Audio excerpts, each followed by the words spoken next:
Bismillahirrahmanirrahim.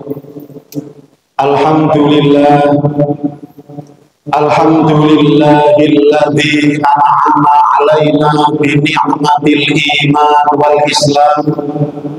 Asyhadu an la ilaha illallah wahdahu la syarika lah wa asyhadu anna Muhammadan 'abduhu wa rasuluh.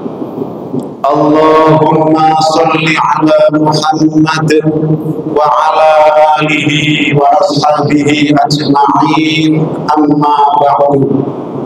Qalu subhanaka la ilma lana illa ma 'allamtana innaka antal alimul hakim. Wa qala rabbi ishrah li sadri wa yassir li amri wa hlul 'uqdatam min lisani yafqahu qawli. Rabbi zidna ilma warzuqna fahma. Allahumma inna nas'aluka ilman nafi'an wa rizqan thayyiban wa 'amalan mutaqabbala. Amin ya rabbal alamin. Ingkang sami-sami kita hormati dumateng Bapak Ketua Takmir Masjid Al-Falah beserta seluruh jajarannya, hadirin wal hadirat, dumateng para bapak, para ibu, sedaya jamaah Masjid Al-Falah ingkang kula hormati. Mugi-mugi kita sedaya selalu dirahmati dan diberkahi oleh Allah Subhanahu wa taala. Di awal kajian malam hari ini, marilah kita bertanya pada diri kita masing-masing. Pertanyaannya apa? Sudahkah kita ini benar-benar menjadi hamba Allah yang pandai bersyukur?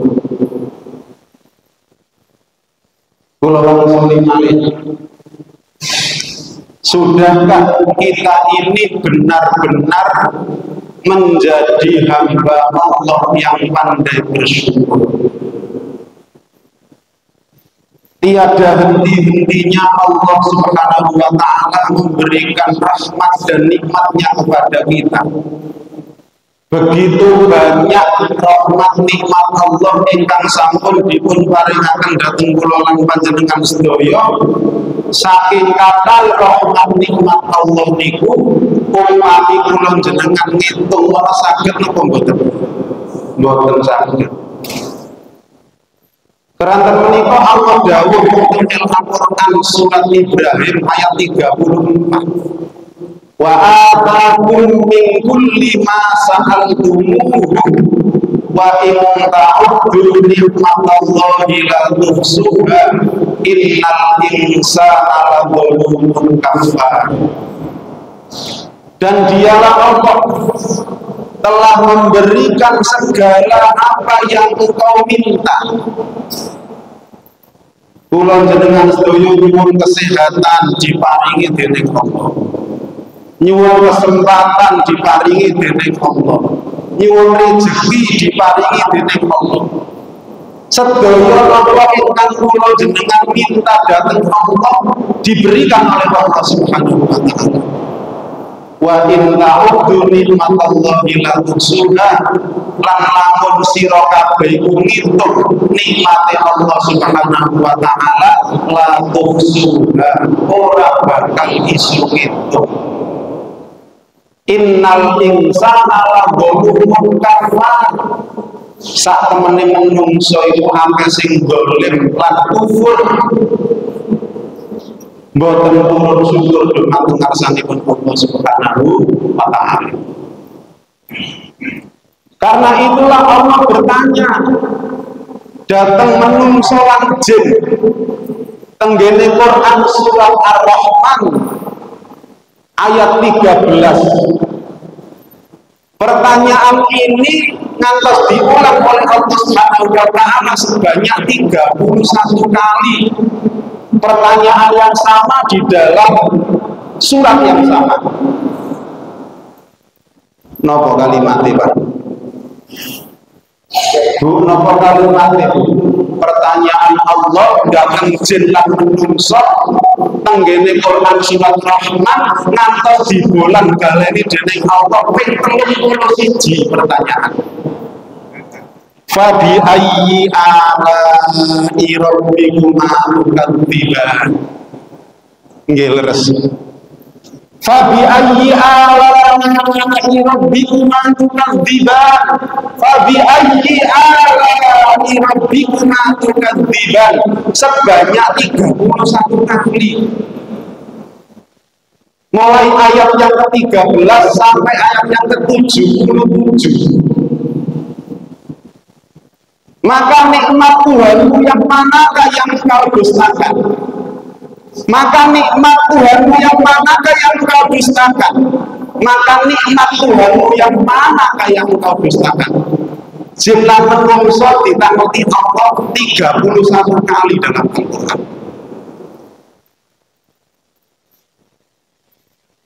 Imam Nawawi termasuk Imam Ibnu Katsir di dalam tafsirnya menjelaskan, melalui ayat ini Allah bertanya kepada jin dan manusia. Tetapi ketika pertanyaan ini disampaikan kepada jin dan manusia, ternyata yang merespon, yang menjawab baik niku jin.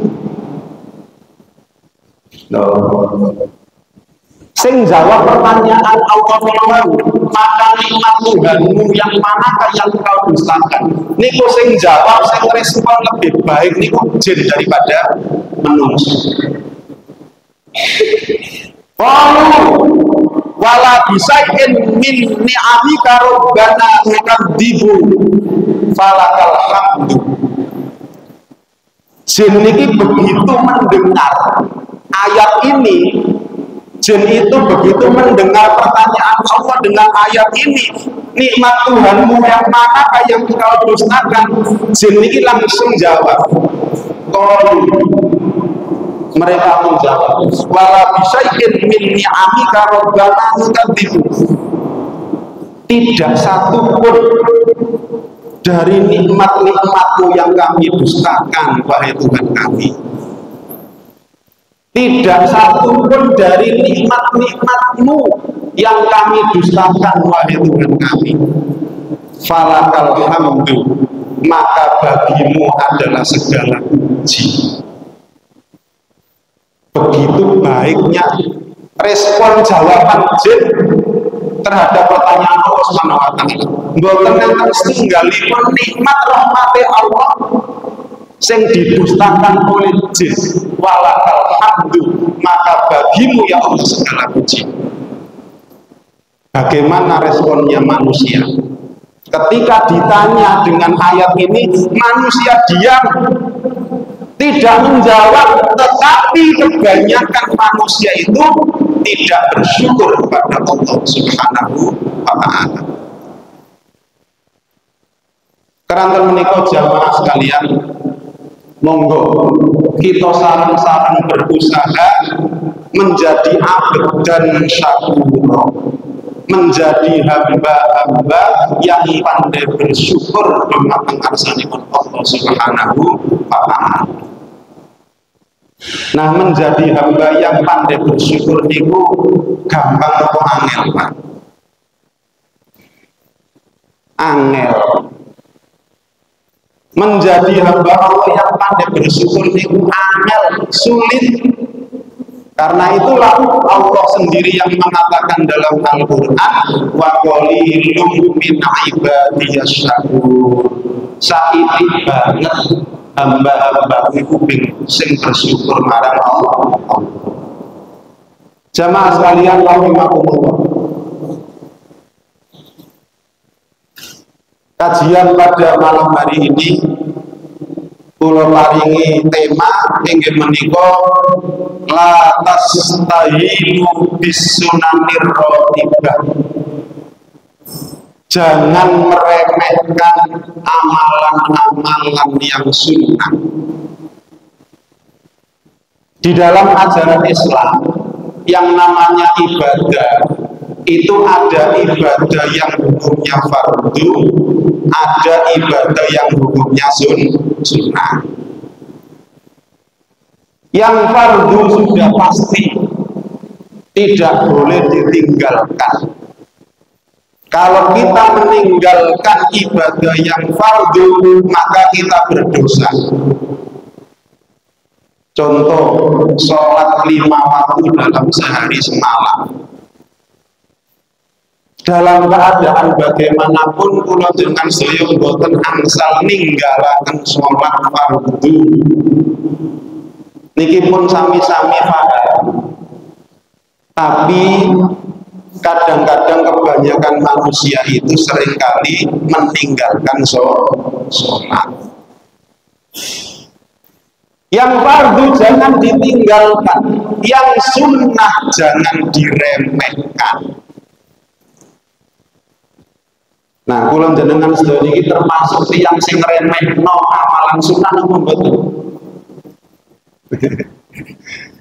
Oke, monggo sami-sami kita berusaha. Yang fardu, yang wajib sudah pasti harus kita kerjakan.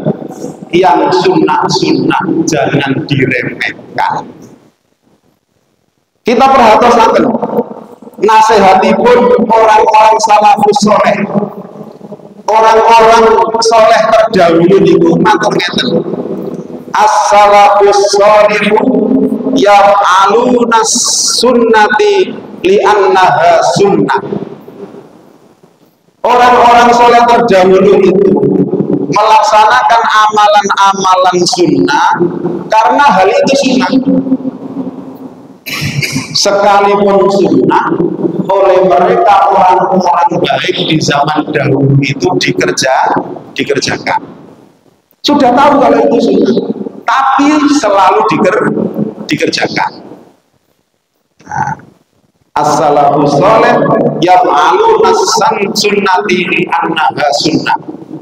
Tiang-tiang soleh zaman rumiyin niku ngelampahi amalan sunnah, mergi piyambake semerap itu sunnah. Dan karena sunnah maka dikerjakan, tidak diremehkan. Bagaimana dengan orang-orang zaman sekarang? Wa fi yaumina hadza tatrukuha li'annaha sunnah. Sedangkan kita orang-orang yang ada di zaman sekarang ini meninggalkan amalan sunnah karena tahu bahwa itu sekedar amalan sunnah. Paham nggih? Nek tiyang biyen niku semangat tidak meremehkan dan selalu mengerjakan amalan sunnah.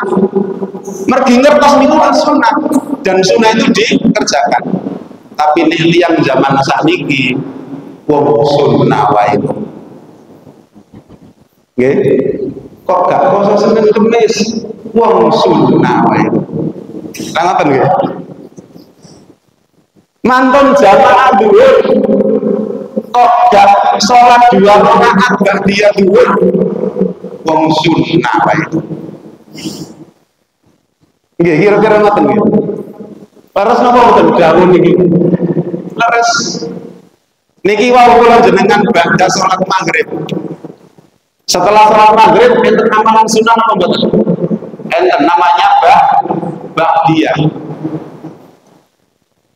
Kok gak nglakoni ba'diyah maghrib? Napa jawabe? Wong sunnah. Sunnah itu ditinggalno lak apa? Nah, itu berarti meremehkan. Nah, karena itu lewat kajian malam hari ini kula ngemotaken dhateng awak kula lan panjenengan sedaya la tastahinu bisunnatir ratibah. Jangan pernah kita ini meremehkan amalan-amalan sunnah. Lah mengapa orang-orang itu gak meremehkan amalan yang sunnah? Banyak sebab. Di antaranya satu, orang itu sudah merasa cukup dengan amalan wajibnya. Wong aku wis sholat fardu 5 waktu sehari semalam cukup itu aja. Nah, wong lama sunnah kok gak dia bareng. Poso Ramadan wis tak lampahi saulan umput bentahun pisan aku wis poso. Kok adik poso Senin Kamis barang. Aku wis cukup dengan amalan fardu. Bisa jadi begitu. Yang kedua, mengapa orang-orang itu meremehkan amalan sunnah? Karena menganggap amalan wajibnya sudah sempurna. Sholat kita, puasa Ramadan kita, haji kita yang pernah sekali kita kerjakan, itu menganggap bahwa sudah sempurna. Yakinkah kita amal ibadah itu kita sudah sempurna? Kula jenengan sedaya pun sholat fardu. Oke. Yakinkah sholat fardu kita ini tidak ada kurangnya? Oke. Kula jenengan pun pede tak? Bila sholat fardu kita ini tidak ada cacatnya. Kira-kira pun pede apa derek? Puasa Ramadan 29 hari 30 hari kita sudah puasa. Kita sudah yakinkah puasa Ramadan kita ini tidak ada kurangnya, tidak ada cacatnya?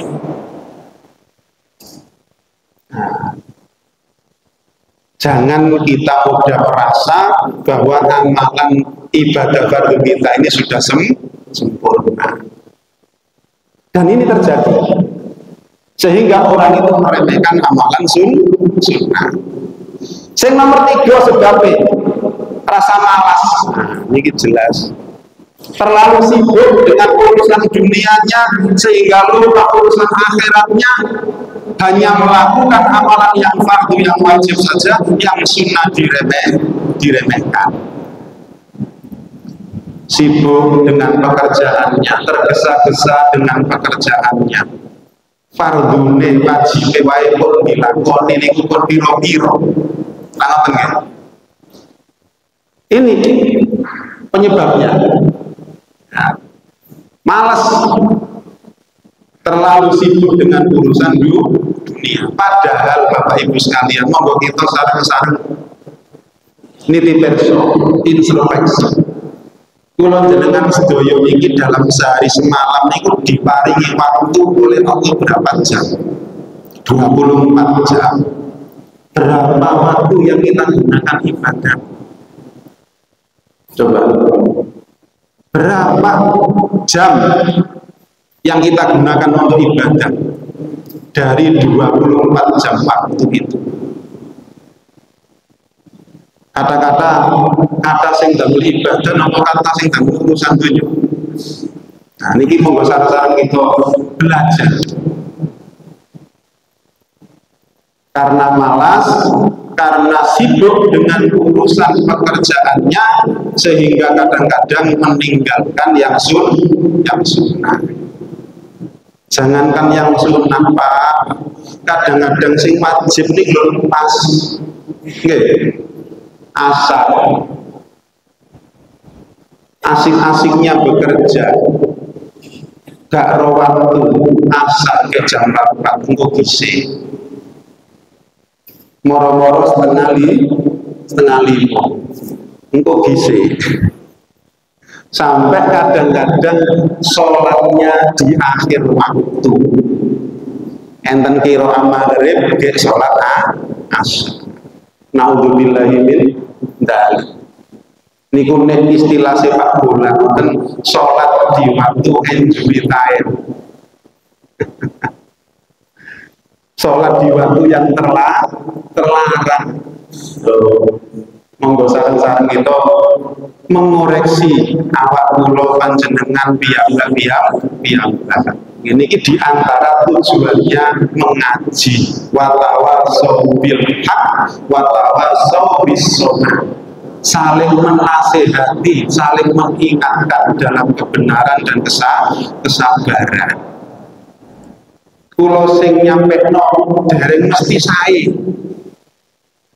Maka dalam kajian kados ngeten iki termasuk kulo ngimutno awak kula piyambak. Ugi dumateng sedaya para jamaah. Mengapa orang itu meremehkan amalan yang ringan, amalan yang sunnah? karena beramal hanya ingin mendapat imbalan di dunia saja. Kalau kita beramal hanya untuk mengharapkan balasan dunia, ya sudah kita dapat di dunia, di akhirat tidak akan dapat.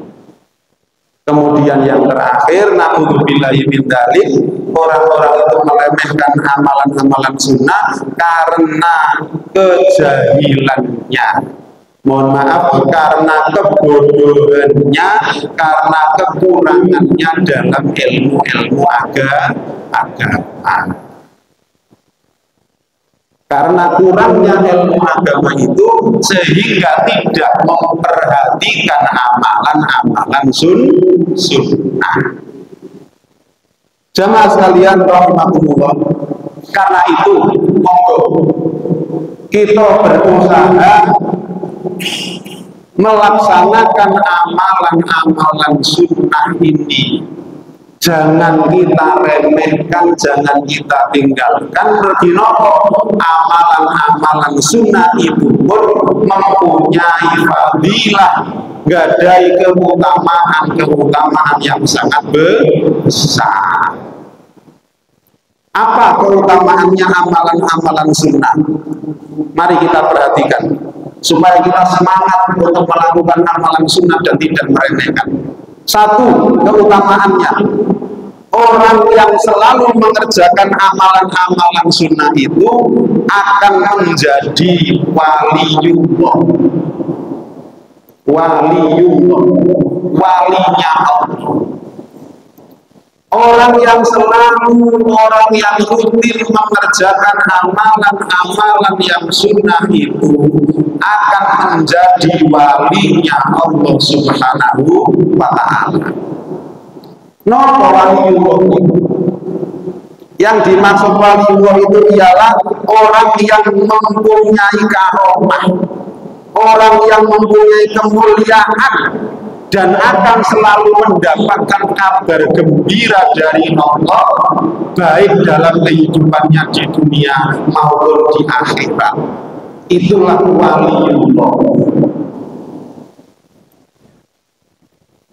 Waliullah itu orang yang mempunyai kemuliaan, karomah, baik di sisi Allah pun termasuk di sisi manusia, dan mereka akan selalu mendapatkan kabar yang gembira dari Allah Subhanahu wa ta'ala. Ini dijelaskan oleh Allah dalam Al-Quran surat Yunus ayat 62 sampai 64. Bagaimana tentang waliullah itu? A'udzubillahi minasyaitonirrajim. Ala inna awliya Allah la khaufun alaihim wa la hum yahzanun. Ingatlah, sesungguhnya para wali-wali Allah, orang-orang yang memiliki kemuliaan itu tidak akan pernah merasa khawatir dan tidak akan pernah merasa bersedih. Allah khaufun alaihim wa lahum yahzanun. Tidak ada kekhawatiran.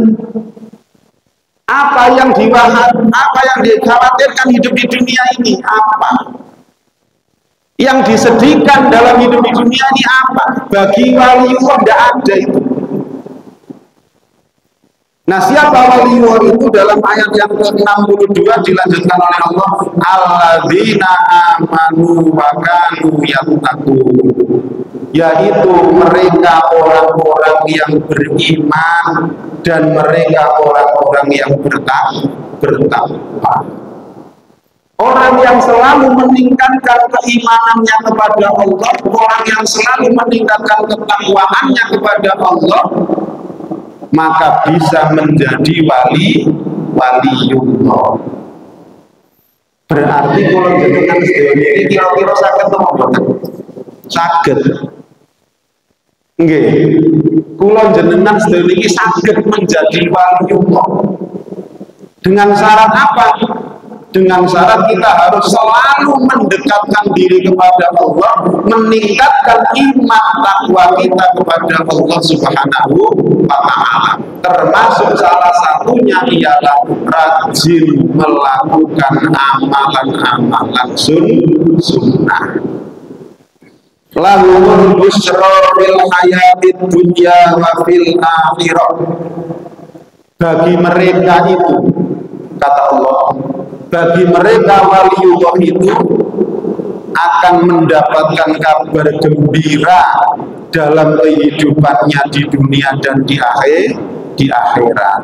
La tabdila li kalimatillah, tidak ada perubahan janji-janji Allah kepada orang-orang yang selalu beriman dan bertakwa. Selalu mendapatkan kabar gembira dari Allah Subhanahu wa Ta'ala. Dzalika huwal fawzul adzim, dan itulah keberuntungan yang sangat besar. Jemaah sekalian rahimakumullah, ini keutamaan yang pertama. Orang-orang yang selalu melaksanakan amalan sunnah itu akan menjadi walinya Allah Subhanahu wa Ta'ala, mendapatkan karomah, mendapatkan kemuliaan. Sing nomor kali termasuk keutamaan dari amalan sunnah itu ialah amalan-amalan sunnah itu bisa melengkapi atau bisa menyempurnakan amalan-amalan yang wajib.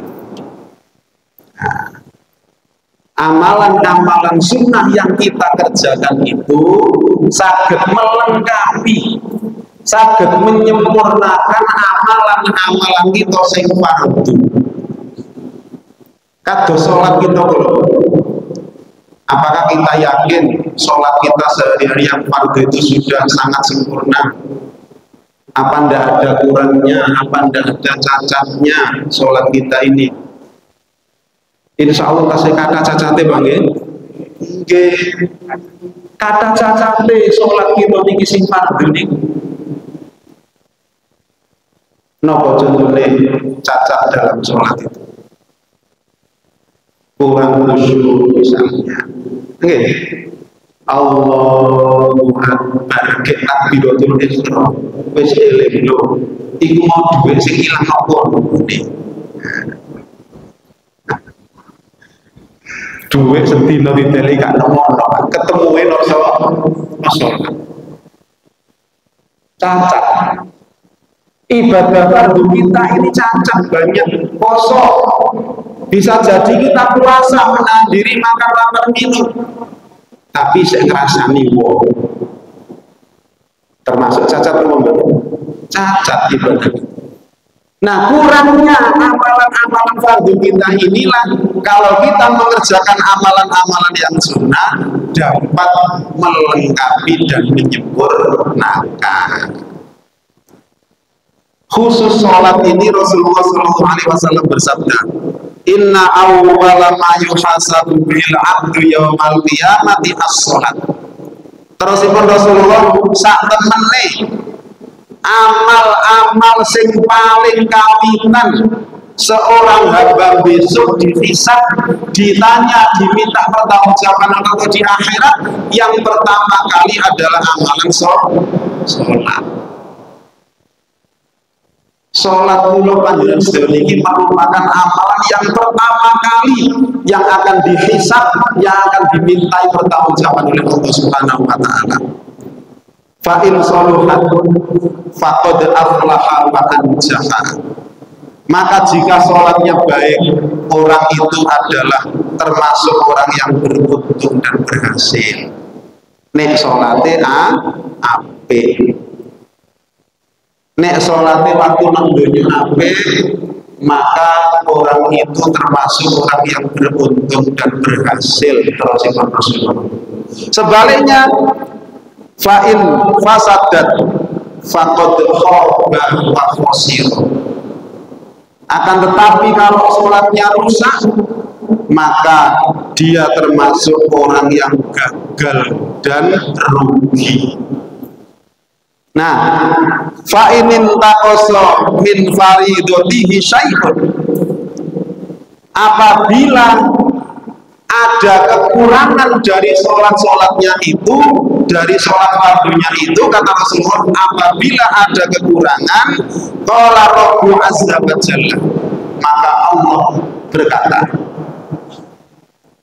unduru hal li abdi min tatawu. Allah berkata pada malaikat, hei malaikat, coba deloken sik, hambaku itu duwe amalan sholat sunat agak. Nah, jika ada kurang, sempurna sholat fardu kita ini, ketika kita diminta pertanggungjawaban oleh Allah besok di akhirat, terus iman Allah, undur hal li abdi min tatawu. Malaikat, coba lihatlah hambaku itu punya amalan sholat sunnah apa tidak. Nah, ini enggak ada, pasti beruntung. Margi napa? Fayuk malu minha mana koso minal faridu. Malaikat, nek hambaku itu duwe amalan sholat sunnah, sedangkan fardune mau kurang, sing sunah mau tambah. Ring sholat fardu sing kurang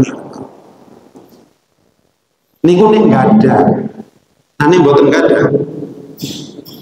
Kalau tidak melakukan sholat sunnah qobliyah ba'diyah, sedangkan sholat fardunya kurang, akan ditambah dengan apa? Nah, sumatakunu sa'iru a'malihi ala hadha. Oleh karena itu maka sempurnalah sholat fardunya itu karena ditambah dilengkapi dengan amalan sholat sunnahnya. Maka keutamaan dari amalan-amalan sunnah itu ialah bisa melengkapi, bisa menyempurnakan amalan fardu yang kurang. Nah, sholat nopo gini mau kula sebutaken sholat rawatib yang sunnah muakkad. Sing sunnah muakkad mawon sing kita lampahi. Enten sing goiru muakkad. Tapi kita berusaha sing muakkad yang sangat ditekankan. Ummu Habibah, salah seorang istri Rasulullah ini nanti dahulu. An Ummu Habibata radhiyallahu anha qalat sami'tu Rasulullah sallallahu alaihi wasallam yaqul. Istrinya Rasulullah itu pernah mendengar bahwa Rasulullah sallallahu alaihi wasallam pernah bersabda, man sholla isnata asrota rokatan fi yaumin wa lailatin bunya lahu bihinna baitun fil jannah. Terusipun Rasulullah, sapa wong sing salat 12 rakaat ing dalem sedina suwengi, mongko iku bakal dibangunno rumah di surga. Ageng napa mboten keutamane? Sapa wong sing nglakoni salat 12 rakaat dalam sehari semalam itu, dunia lahu bihinna baitun fil jannah, maka akan dibangunkan rumah di surga. Nah, 12 rakaat itu sholat nopo mawon. Maka diterangkan oleh Tirmidzi, wali Tirmidzi nahwahu wazada, dan di dalam riwayat Tirmidzi ditambahkan penjelasan. Yang disebut 12 rakaat itu ialah arba'an qabla dhuhri wa raka'ataini ba'daha. 4 rakaat sebelum zuhur dan 2 rakaat sesudah zuhur. Paham ya? Namanya qobliyah dan ba'diyah. Nek sholat zuhur niku enten qobliyahe enten ba'diyahe. Qobliyahnya 4 rakaat, ba'diyahnya 2 rakaat. Yang 4 rakaat dikerjakan 2-2. Monggo menawi kita sempat zuhur datang lebih awal, terus bisa melaksanakan qobliyah 4 rakaat dan ba'diyah 2 rakaat. Banjur ini ba'dal maghrib lan 2 rakaat sakwise maghrib. Kados niki wau, maghrib ba'diyah 2 rakaat. Ini ba'dal isya lan 2 rakaat sakwise isya. Mangke ba'da sholat isya sabar kita sholat sunnah 2 rakaat. Sing terakhir ini qoblal fajr dan 2 rakaat sebelum sholat subuh. Niki sing paling hebat. Kula percaya panjenengan sedaya sampun sami semerap hebatnya 2 rakaat qobliyah subuh. Terus pun didhawuhi Rasulullah, rakaatul fajri khairun minad dunya wa ma fiha. 2 rakaat sadurunge subuh iku luwih apik timbangane donya sak isine. Masya Allah. Rugi napa mboten nek kula jenengan mboten saged qobliyah subuh? Mboten rugi nggih? Mboten rugi. Rugi kalau tidak bisa qobliyah subuh. Di antara qobliyahnya dan ba'diyah yang paling hebat ini adalah ini qoblal fajri, 2 rakaat sebelum subuh. Itu lebih baik daripada dunia seisinya.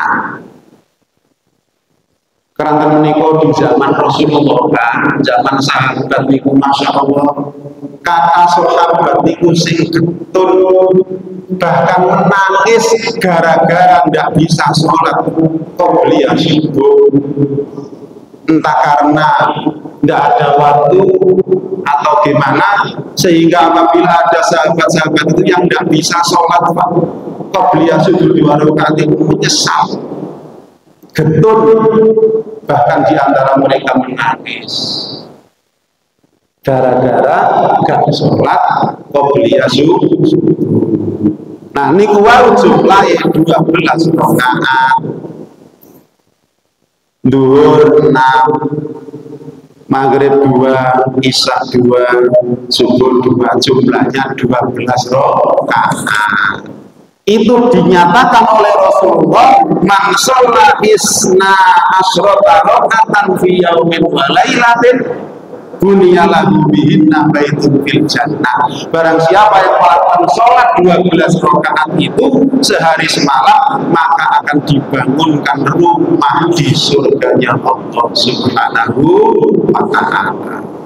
Mendahne kula jenengan sedaya termasuk golongan tiang-tiang niki. Amin ya robbal alamin. Teng donya enggak ada omah sing apik, besok no akhirat no swarga dibangun no omah oleh Allah Subhanahu wa ta'ala. Gara-gara nopo? Gara-gara rajin melakukan amal-amal sunnah. Niki sing nomor kali. Yang nomor 3, termasuk keutamaan amalan-amalan sunnah itu ialah bahwasanya amalan-amalan sunnah yang kita kerjakan itu akan mendatangkan kecintaan Allah Subhanahu wa ta'ala, dan Allah akan memberikan petunjuk kepada orang-orang yang rajin melakukan amal-amal sunnah.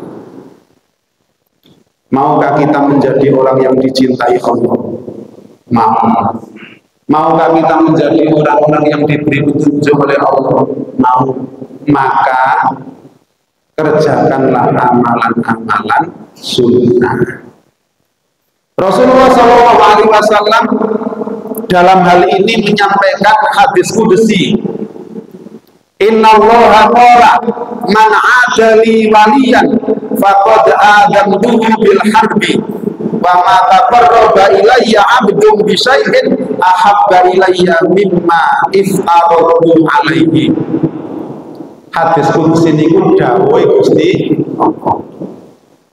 Innallaha qala, sak temene Allah berfirman, barang siapa yang memerangi kekasihku, maka aku akan memeranginya.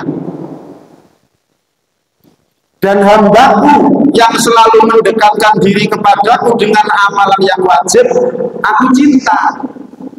Ini terus ngomong, nek ono hambaku itu melampaui amalan-amalan wajib fardu, aku cinta. Allah cinta. Wa ma yazalu abdi tataqarrabu ilayya bin nawafili hatta uhibba. Tapi nek ono hambaku itu sing nglakoni amalan-amalan sunnah, aku luwih cinta. Beda napa mboten? Beda. Kata Allah, kalau ada hamba yang melakukan perbuatan fardu wajib, aku cinta. Tapi kalau ada hamba-hamba itu yang melakukan perbuatan amalan-amalan sunnah, aku lebih cinta. Luwih disenengi Gusti Allah amalan-amalan sunnah yang kita kerjakan itu. Fa idza ahbabtuhu kuntu sam'ahu alladhi yasma'u bihi. Terus Allah, lah nek aku iki wis nyenengi hambaku mergo nglampahi amalan-amalan sunnah, mongko aku bakal luwahi petunjuk marang pendengarannya yang digunakan untuk mendengar. Orang itu kalau sudah dicintai Allah karena rajin melakukan amalan-amalan yang sunnah, maka Allah akan berikan petunjuk kepada pendengarannya yang ia gunakan untuk mendengar. Sehingga orang itu tidak gampang, tidak suka mendengarkan hal-hal yang dosa. Telinganya itu loh, tidak suka mendengarkan hal-hal yang dosa. Karena apa? Karena pendengarannya diberikan petunjuk oleh Allah Subhanahu wa Ta'ala. Telinga kita ini Pak, bisa ndak mendengarkan hal-hal yang dosa Pak? Sakit. Namun rumah yang seneng, kadang rumah hal yang dosa itu seneng. Anggih.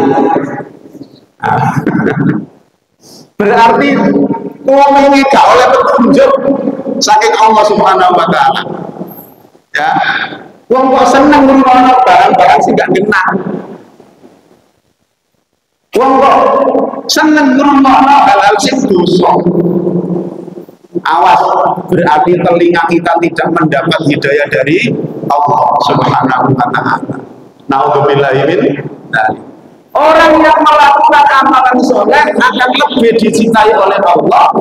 Maka Allah berfirman, nek aku wis nyenengi hambaku iki, mongko aku bakal luwih petunjuk marang pendengarane.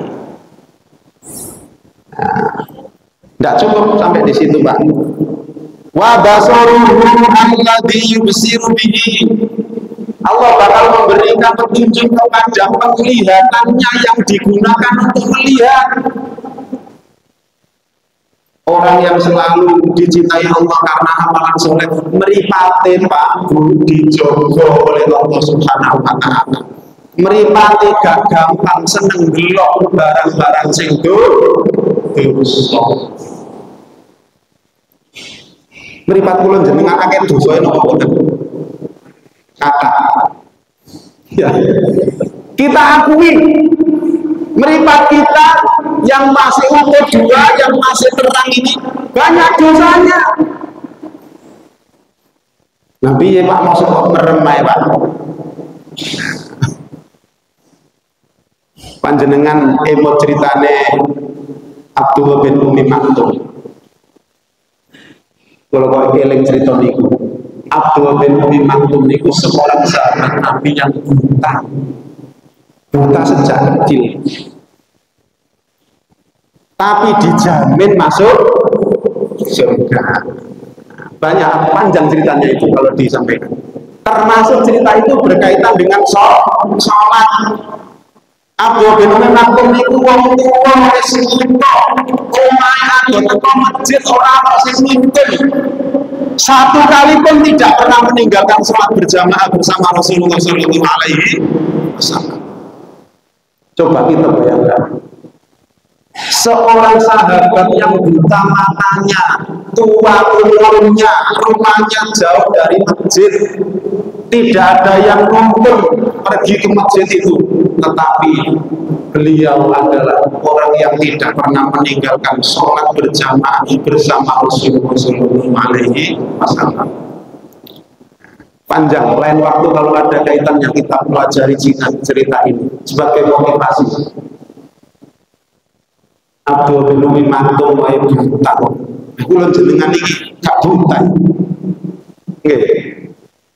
Kadang-kadang males teng masjid, sampai masjidnya kok kosong. Nggih. Kapan Masjid Al-Falah ini jamaah 5 waktunya sama dengan ketika sholat Jumat? Kok guyu Pak? Kapan? Pak Tolhan ya, Pak Tolhan. Mugi-mugi. Nah, kapan sholat fardu 5 waktu di masjid ini sama dengan sholat Jumatnya? Artosipun apa? Masjidnya sampai gak kamot nek sholat Jumat. Nah geni nek sholat zuhur asar maghrib isya sampai rong baris. Padahal penduduk Islam wong golongan iki akeh. Sing paling kakak jamaah napa niki? Maghrib tak? Ta subuh? Oh, sedaya kata, alhamdulillah. Oke. Maka ayo kita berdakwah bersama-sama, ya. Berdakwah bersama-sama, berdakwah tidak harus lewat mimbar ceramah. Ayo sanak famili keluarga kita diajak untuk sholat berjamaah ke masjid. Nah, makanya diberikan petunjuk oleh Allah Subhanahu wa Ta'ala sehingga gak senang ningali hal-hal sing dosa. Tidak cukup sampai situ. Wa yadahu allati yabtisu biha. Allah akan memberikan petunjuk kepada tangannya yang digunakan untuk memegang sesuatu. Tangan kita ini juga akan diberi petunjuk oleh Allah Subhanahu wa Ta'ala karena kita gemar melakukan amalan sunnah. Tangan kula jenengan iki saged dosa napa mboten? Saged dosa napa mboten tangan kula jenengan iki? Saged. Tangan kanan, tangan kiri kita ini penuh dosa. Maka kita berusaha untuk mendapatkan petunjuk Allah Subhanahu wa Ta'ala. Yang terakhir dalam hadis qudsi ini, warijlahu allati yamshi. Allah akan memberikan petunjuk kepada kakinya yang digunakan untuk berjalan. Apa saya sikil kula jenengan sedaya kok abot nek dijak lakoni apik lho. Nggih.